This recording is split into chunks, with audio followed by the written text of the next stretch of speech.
Muy buenos días, amadas hermanas. Hoy es 30 de abril y el Señor nos permite tener un espacio sagrado, íntimo, profundo para hablar de un tema que quizá muchas han guardado en silencio, pero que arde en el pecho como una herida no cerrada. Hoy, con la ayuda del Espíritu Santo, nos atrevemos a poner sobre la mesa una realidad que, aunque duela, necesita ser nombrada. Cuando la iglesia me duele, ¿cómo sanar de heridas religiosas sin alejarme de Dios? No es fácil decirlo, porque cuesta admitir que a veces los lugares donde esperábamos encontrar amor, comprensión, gracia y verdad fueron los lugares donde encontramos juicio, hipocresía o indiferencia. Pero la sanidad comienza cuando nombramos las cosas, cuando dejamos de disfrazarlas, cuando sin miedo traemos nuestras cicatrices a la luz de aquel que no vino a condenar, sino a sanar. Hoy no vamos a hablar desde la rabia ni desde la resignación, sino desde el deseo honesto de ser restauradas por el único que puede tocar esas áreas sin lastimar más, Cristo. Oremos. Padre, te pedimos que tú tomes el control de este tiempo, que cada palabra sea dicha desde la verdad y desde la compasión. Espíritu Santo, acompáñanos en esta conversación difícil. Danos la valentía de mirar nuestras heridas, pero la humildad de permitir que seas tú quien las sane.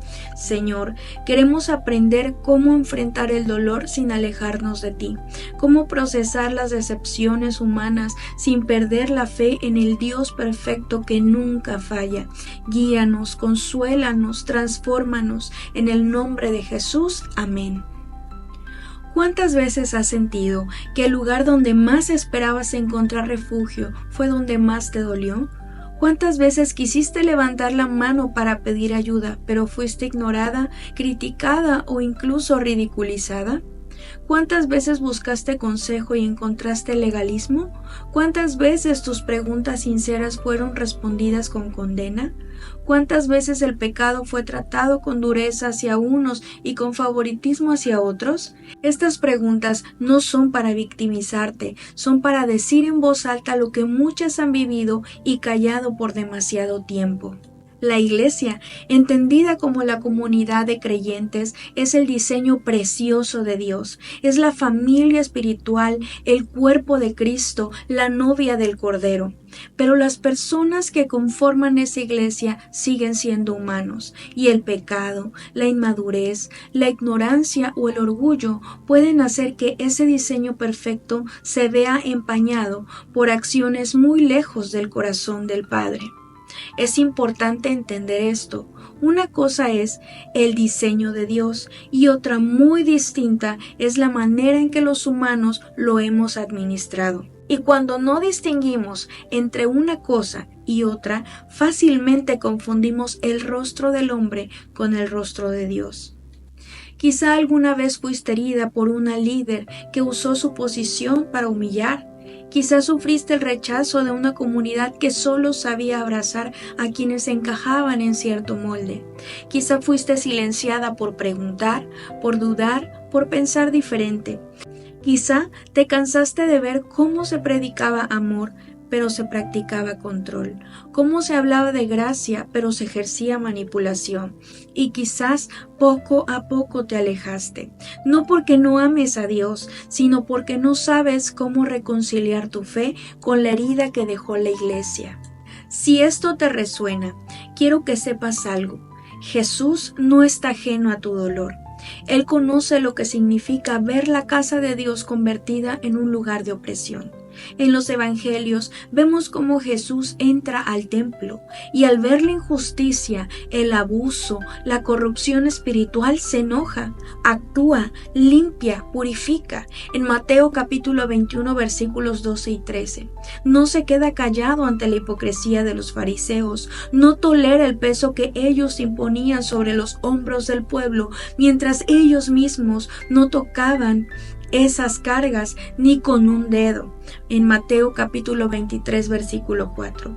Jesús no minimizó las heridas causadas por la religiosidad tóxica, las confrontó porque el celo de su casa le consumía, pero también porque su corazón está del lado de quienes sufren bajo sistemas humanos que distorsionan la imagen del Padre. Eso significa algo muy importante para ti hoy. Tu dolor es válido, tu frustración es legítima, no estás exagerando, no eres débil por sentir lo que sientes, pero también es verdad que, aunque la herida sea real, la solución no es alejarse de Dios, porque Dios no es el que te falló, Él no es quien te dañó. Él no es el legalista, ni el abusador, ni el indiferente. Él es el que vino a liberarte de esas cadenas, el que llora contigo, el que recoge tus lágrimas, el que extiende la mano para decirte, ven, yo sí te entiendo. El problema es que muchas veces, al confundir a Dios con las fallas humanas de su iglesia, terminamos alejándonos del único que realmente puede sanar nuestro corazón. Tiramos la toalla, nos vamos, cerramos el corazón, nos protegemos con indiferencia, diciendo cosas como creo en Dios, pero ya no en la iglesia. Y aunque esta frase nace del dolor, también puede convertirse en una trampa que nos aísla de la comunión, de la sanidad, del cuerpo, donde Dios sigue obrando, aunque imperfecto. Porque la iglesia no es solo las personas que te lastimaron. La iglesia es también la anciana que ora por ti sin que lo sepas. Es esa hermana que te escuchó sin juzgarte. Es el pastor que predicó la verdad sin manipularte. Es la comunión que Dios soñó para que no camines sola. Es el lugar donde, a pesar de las grietas, sigue fluyendo la gracia. Y entonces, ¿cómo sanamos? ¿Cómo procesamos esas heridas sin que la amargura tome el control? ¿Cómo enfrentamos la decepción sin que el resentimiento apague la fe? Primero, reconociendo que el dolor existe. No puedes sanar lo que no admites, no puedes superar lo que decides esconder. Jesús siempre preguntaba a los enfermos, ¿qué quieres que haga por ti? En Marcos capítulo 10, versículo 51.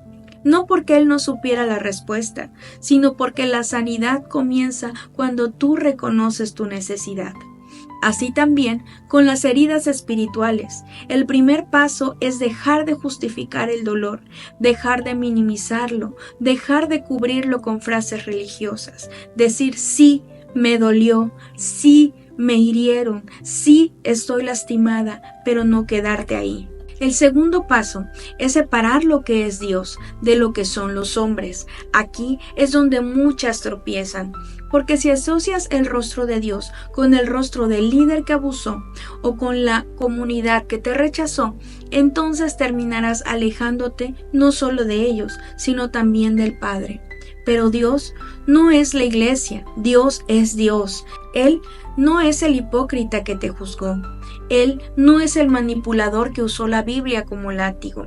Él es el Dios que te dice, yo sanaré sus rebeliones, los amaré de pura gracia. En Oseas capítulo 14, versículo 4.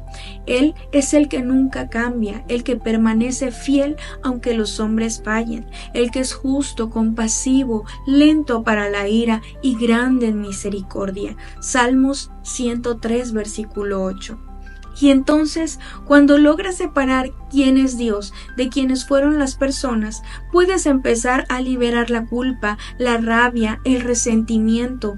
Puedes empezar a orar sin cinismo, a leer la palabra sin que te duela recordar cómo la usaron en tu contra, a buscar comunidad de nuevo, no porque idealices, sino porque sabes que lo necesitas y porque entiendes que en medio de la imperfección Dios sigue usando su iglesia para cumplir sus propósitos. Pero aquí es donde la sanidad da otro paso, perdonar, no desde la negación del dolor, sino desde el poder de Cristo, no desde la obligación religiosa, sino desde la libertad. Porque el perdón no significa justificar lo que hicieron, no significa callar lo que debe ser confrontado, significa liberarte de la cárcel emocional que mantiene atada tu alma al pasado. Significa soltar la cadena que une tu corazón a esa herida. Significa decir, no permito que lo que me hicieron defina quién soy ni determine cómo vivo mi fe.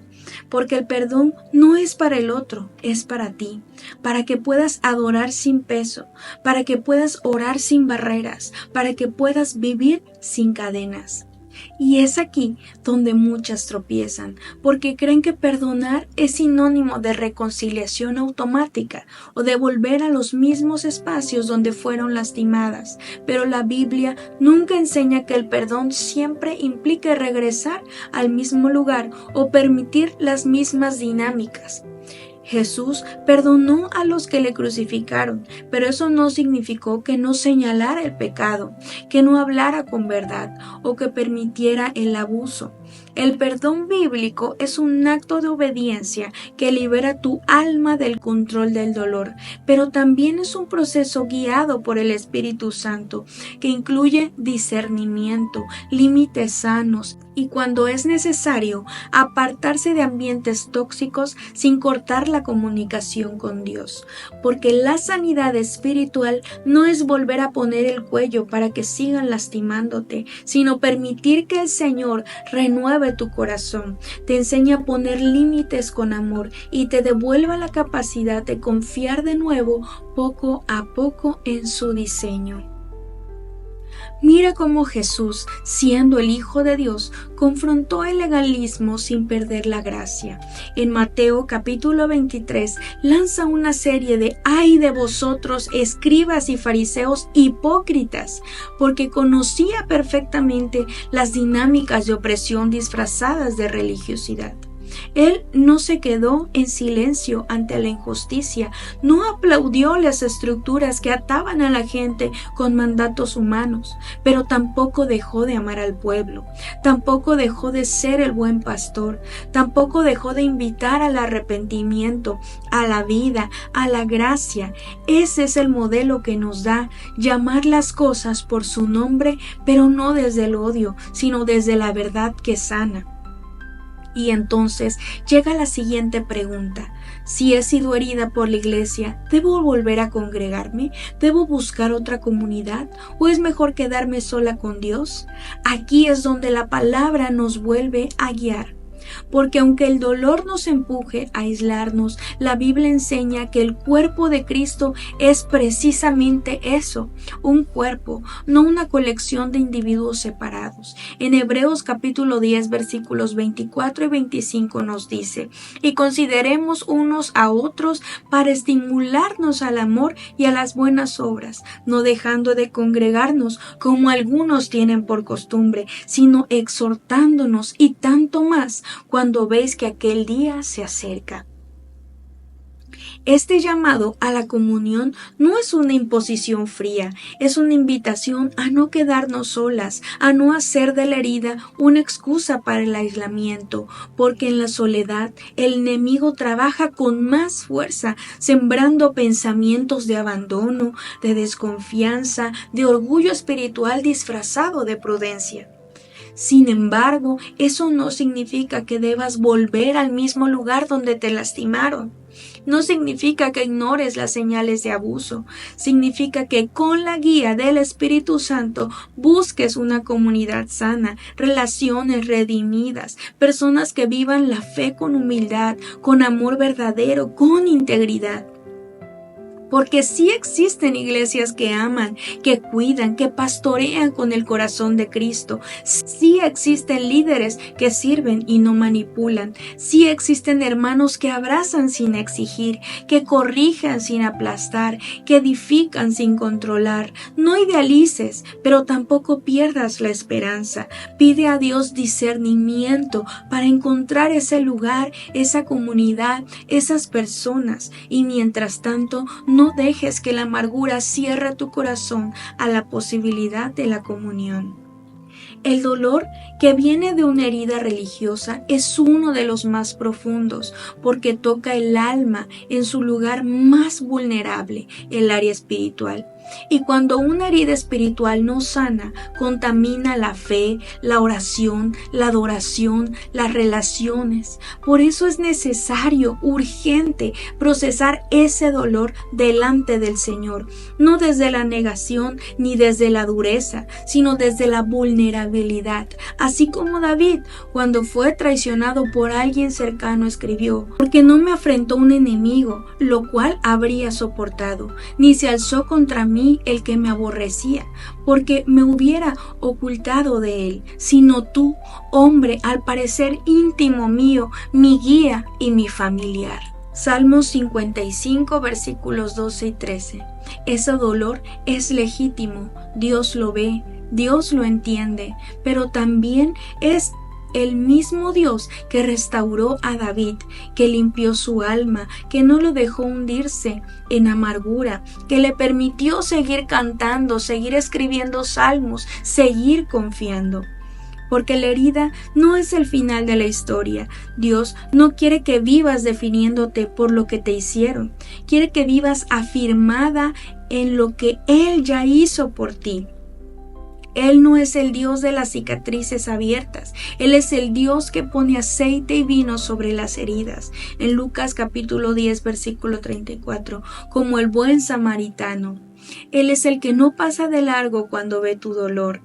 Él es el que se detiene, te recoge, te lleva, te cuida, te sana. Y cuando permites que ese proceso ocurra, entonces puedes mirar atrás sin que te duela de la misma manera. Entonces puedes hablar de lo que viviste sin rabia, sin veneno, sin resentimiento. Entonces puedes testificar no desde la amargura, sino desde la sanidad. Puedes decir: sí, fui herida, pero Dios me restauró. Sí, fui rechazada, pero el Señor me abrazó. Sí, me aparté por un tiempo, pero Él me buscó, me esperó, me trajo de vuelta. Y esa sanidad, hermana, es posible, no es un mito, no es una ilusión, no es solo para las otras, es para ti, para que adores libre, para que ores sin barreras, para que vuelvas a amar a la iglesia, no como quien idealiza, sino como quien entiende que Dios sigue trabajando a través de vasos imperfectos, pero dispuestos. El siguiente paso es permitir que Dios use tu testimonio para que tú también seas bálsamo para otras, porque lo que viviste no fue en vano, porque tu proceso puede convertirse en puente, porque otras mujeres también están heridas y tal vez lo único que necesitan es escuchar de alguien que diga: yo sé cómo se siente, pero también sé cómo se sana, porque el reino de Dios se edifica con vidas redimidas, no con vidas perfectas. Y tu historia sanada puede ser la medicina que alguien más necesita. Porque las heridas abiertas lastiman, pero las heridas sanadas enseñan. Jesús, el sanador del templo, sigue siendo hoy sanador del corazón.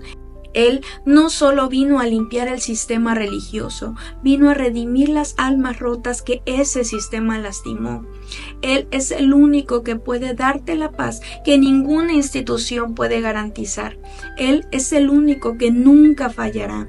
Él es el único pastor que no hiere, que no abandona, que no traiciona, y su voz sigue diciendo: venid a mí todos los que estáis trabajados y cargados, y yo os haré descansar.